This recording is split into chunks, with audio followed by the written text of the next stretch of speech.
Aqui é o Renato, e no vídeo de hoje eu vou te explicar alguns conceitos-chave sobre os principais tipos de estratégias da análise gráfica e também sobre como gerenciar a sua exposição ao risco, de modo a nunca ter aquelas famosas surpresas indesejáveis no mercado. Vamos nessa?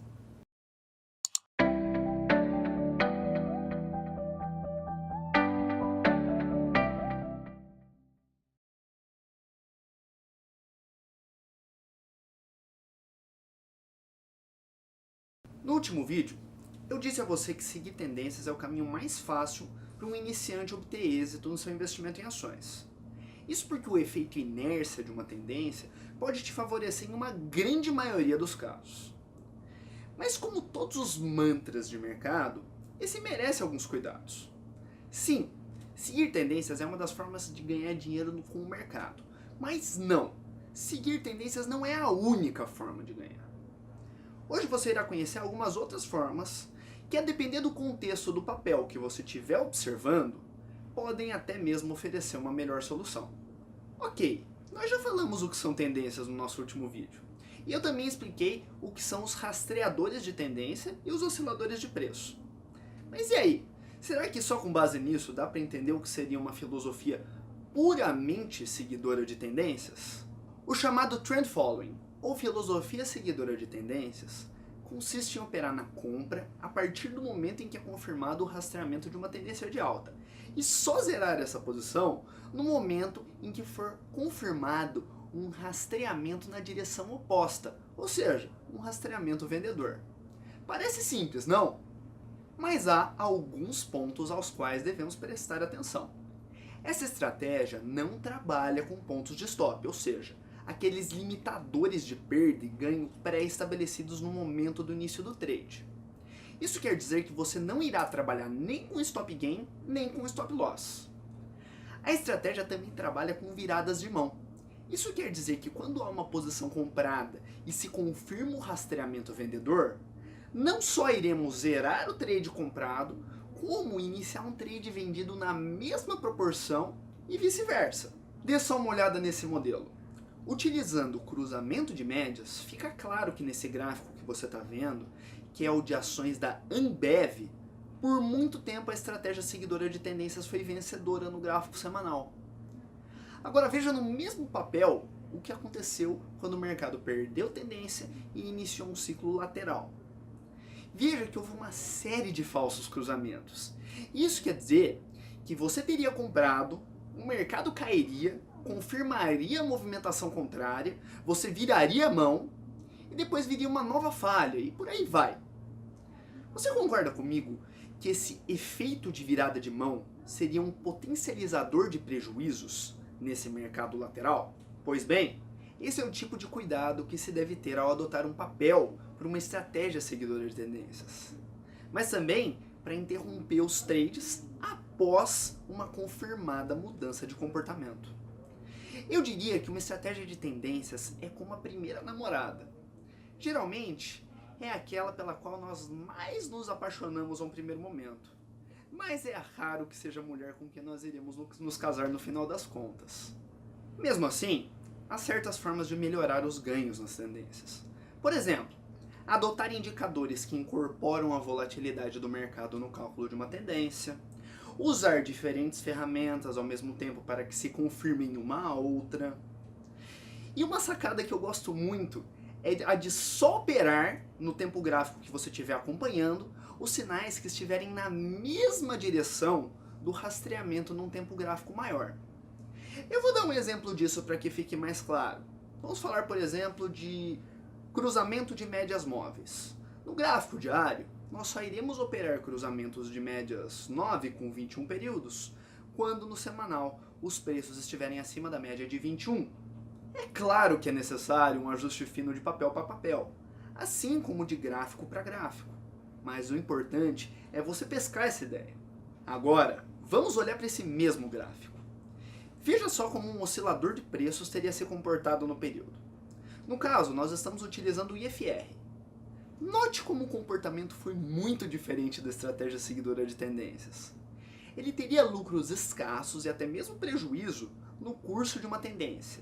Já na lateralização, realizaria compras certeiras e venda no recuo à linha central, a linha dos 50 do IFR, e venda seguindo o mesmo raciocínio.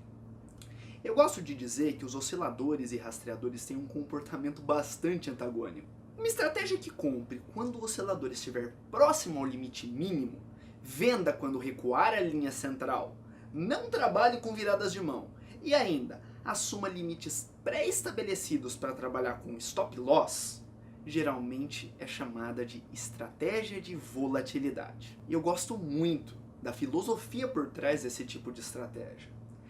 Apresenta um melhor comportamento em papéis que demonstram um comportamento ruidoso e em alguns tempos gráficos. Mas você pode estar se perguntando, Renato, o que seria o que você chama de comportamento ruidoso? É simplesmente a observação de que o gráfico promove candles com maior teor de sombra do que de corpos, em grande parte do tempo.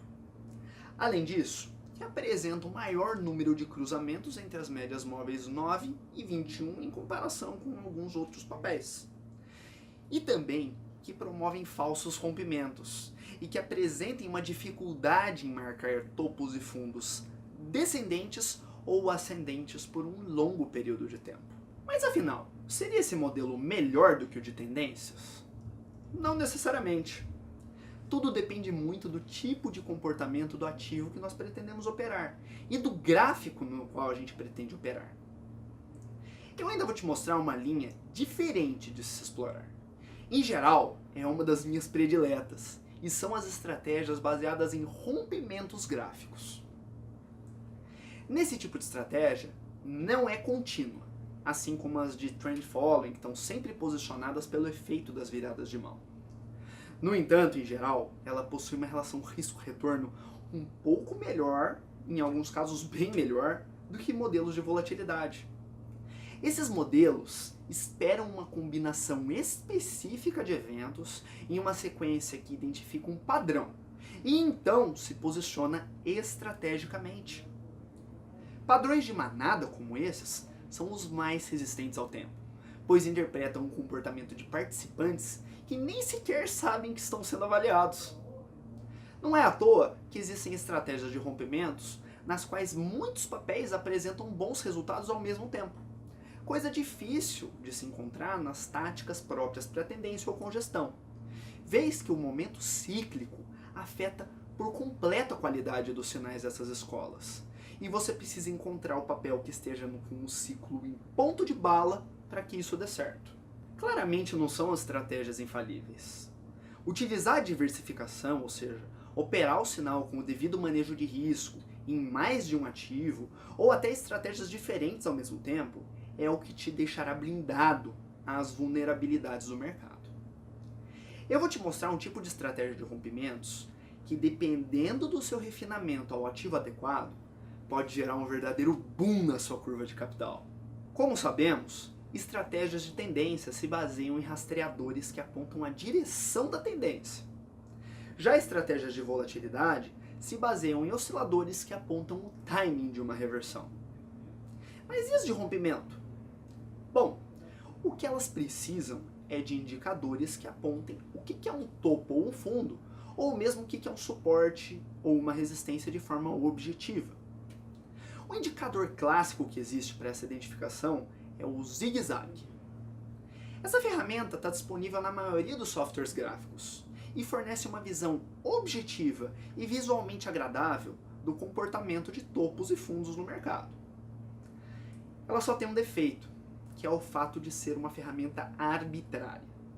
Você precisa imputar um valor percentual de movimentação que vai ser entendido como uma pernada de tendência. E tudo que acontecer numa proporção menor do que essa, entre um limite máximo candidato a topo e um limite mínimo candidato a fundo, passa a ser considerado como um mero ruído de tendência.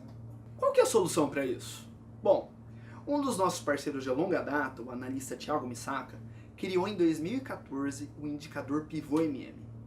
Esse é um indicador que automatiza essa tarefa de definir qual que é o X que define o que é relevante ou não, através de um algoritmo que, numa linguagem bem simplificada, passa uma verdadeira fita métrica no mercado, identificando o que é uma movimentação relevante ou o que é ruído a partir da volatilidade padrão que o mercado vem apresentando nos últimos períodos. Independente de você utilizar esse indicador, ou até mesmo o clássico zigue-zague, a Trading Idea que nós passaremos agora vai servir para que você inicie os seus testes de hipótese. A estratégia básica consiste em operar um rompimento a favor de uma tendência que já vinha sendo consolidada, tomando a diferença entre o último fundo marcado, no caso de uma operação comprada, como sendo o stop loss. E 2 vezes essa mesma distância a partir do rompimento com o ponto de stop gain.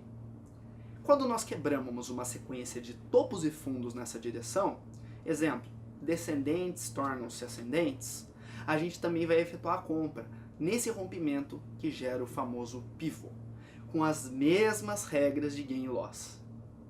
No exemplo a seguir, é possível observar um caso de resistência rompida pró-tendência, a qual atingiu o stop loss, e um segundo caso de um pivô de baixa, o qual atingiu o stop gain da posição vendida descoberto. E aí, pronto para realizar alguns testes nos seus ativos preferidos e encontrar qual que é a melhor estratégia para eles? Bom, antes de eu dar sequência, eu aproveito para dizer que na descrição desse vídeo há um e-book em que você poderá conhecer melhor esse mundo da análise gráfica e das melhores estratégias. Sabe o melhor? O download dele é 100% gratuito, então não deixe de baixar.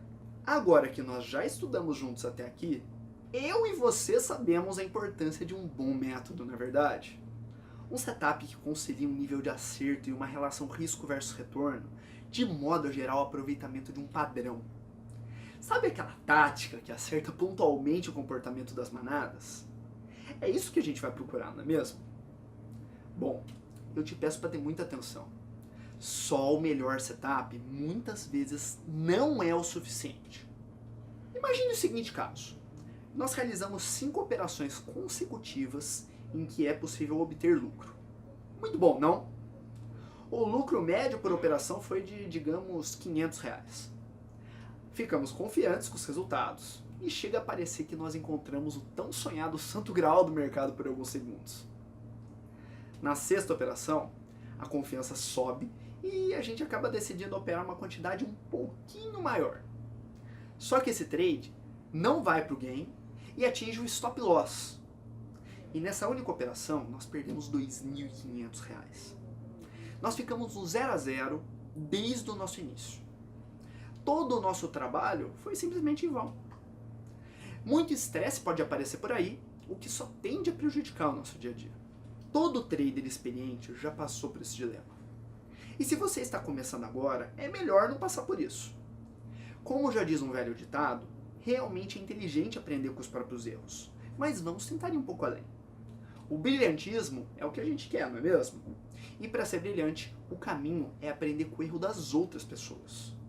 As outras pessoas aprendem com esses erros e conseguem superar os seus desafios. Você também pode conseguir.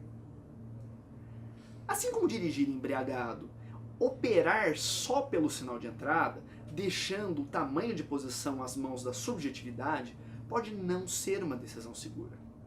De acordo com o mundialmente famoso psicólogo e autor de best-sellers na área de análise gráfica e finanças comportamentais, o Dr. Alexander Elder, o manejo de risco é mais importante do que todo o procedimento de análise. Eu sou obrigado a concordar, vez que a análise não tem uma capacidade que o manejo de risco possui. A capacidade de te fazer sobreviver no mercado a um período de estresse na sua estratégia. Mas como definir o tamanho de posições de uma forma objetiva? Existem muitas opções para fazer isso.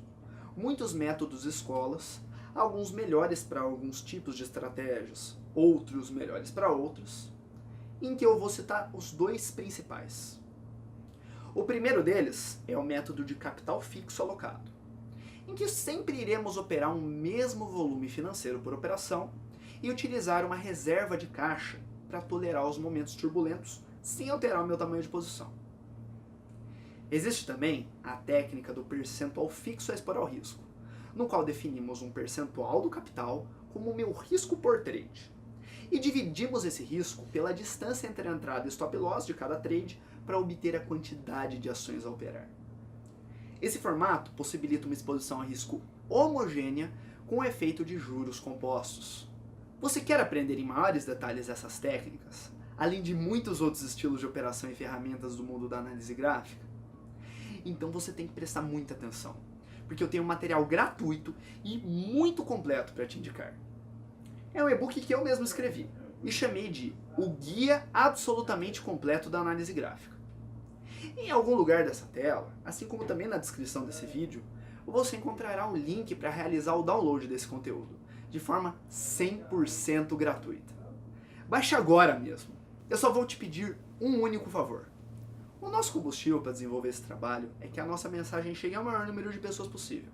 Então, se você gostou desse vídeo, inscreva-se agora mesmo no nosso canal para receber todas as notificações de todos os nossos envios. E marque com o polegar para cima o gostei logo abaixo desse vídeo. Por quê? Essa é a forma do YouTube saber o que é relevante ou não e transmitir a nossa mensagem para outros futuros investidores e traders como você. Curta também a nossa fanpage no Facebook e fique por dentro de todas as matérias e novidades do nosso portal. Nisso, eu deixo um grande abraço e nos vemos na próxima.